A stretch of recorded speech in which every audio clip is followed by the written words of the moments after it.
This is Sylvia Saber with Optv Global Headlines. Starting with the top international stories for the day. US warns Islamic State extremists still a world threat, while chairing the gathering of senior officials from the 7-year-old 83-member bloc. US Secretary of State Anthony Blinken noted that despite their defeat, IS elements in Iraq and Syria still aspire to conduct large-scale attacks. 2 more bodies were recovered on the 5th day into the remnants of a collapsed Florida condo, bringing the confirmed death toll to at least 11, while more than 150 others are still missing. The rescuers have showed hope that they could still find survivors in the rubble, even though no one has pulled out alive since the first hours after the structure fell.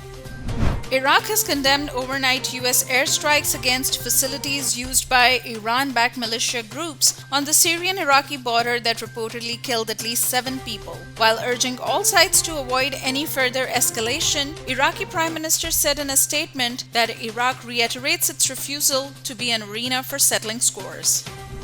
United Nations Secretary General Antonio Guterres urged India to end the use of pellets against children in occupied Jammu and Kashmir and stop associating children with the security forces in any way.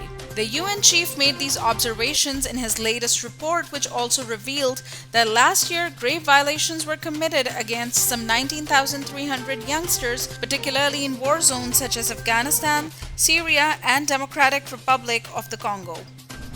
Suspected rebels have shot dead a police officer, his wife, and their daughter in India-administered Kashmir. According to the officials, Indian Army also intercepted 2 drones flying over an army base, and a gun battle raged in main Srinagar city. Up next, we have the national updates. The expansion of merged districts of Khyber Pakhtunkhwa is among the top premises of PTI's government. Talking to a delegation of MNAs greeting from former tribal areas, Prime Minister Imran Khan said he wants the whole mainstreaming of the people of tribal districts, and the development of the tribal district was among the main concern of the government.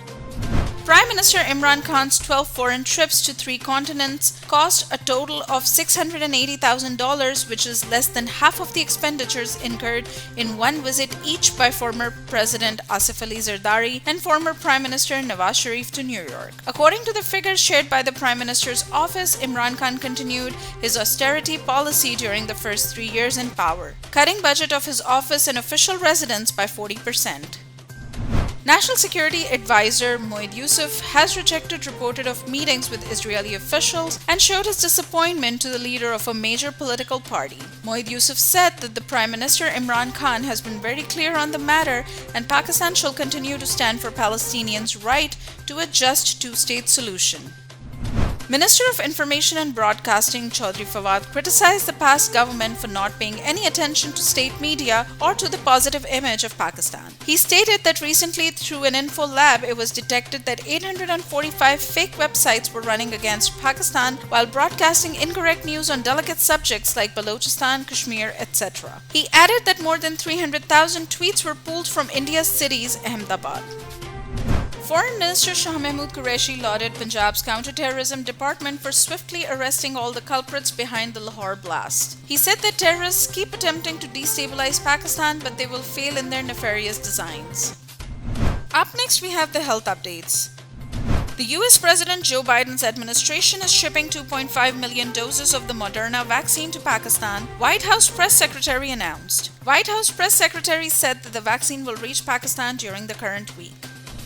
Pakistan reports lowest corona cases since October 25th, when 707 new cases of the infection were reported in a single day. 23 people passed away from the infection over the past 24 hours as per the NCOC, while the positivity rate stands at 1.78%.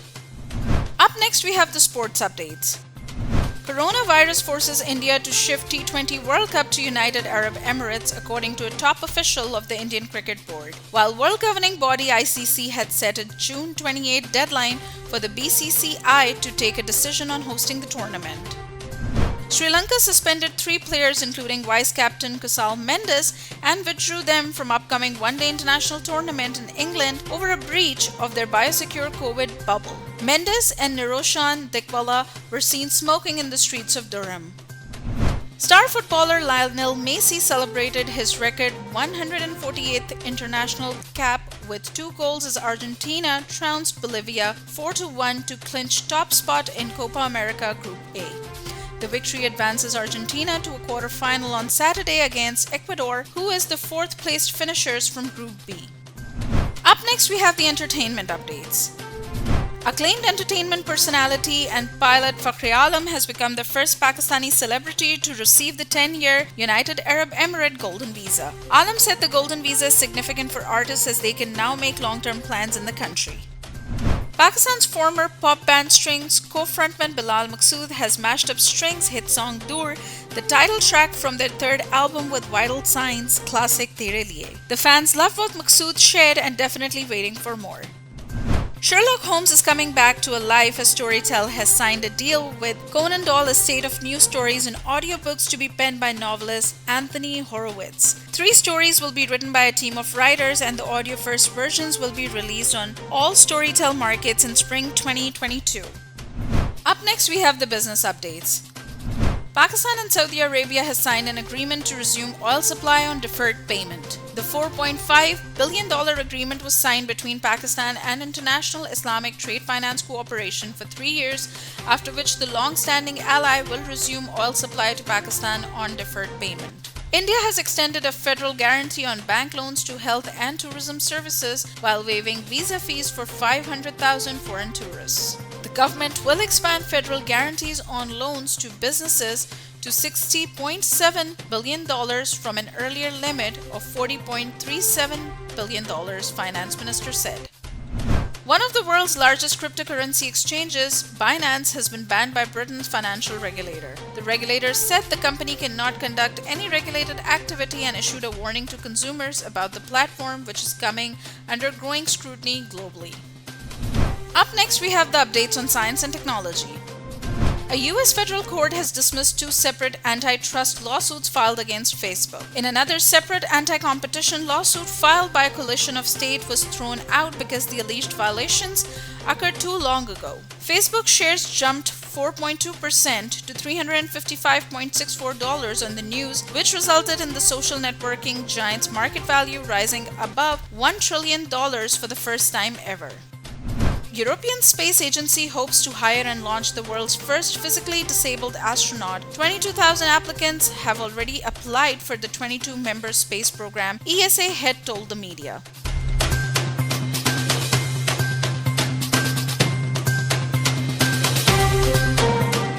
That's all from this bulletin. For more updates, do stay with us and keep watching Optv Global.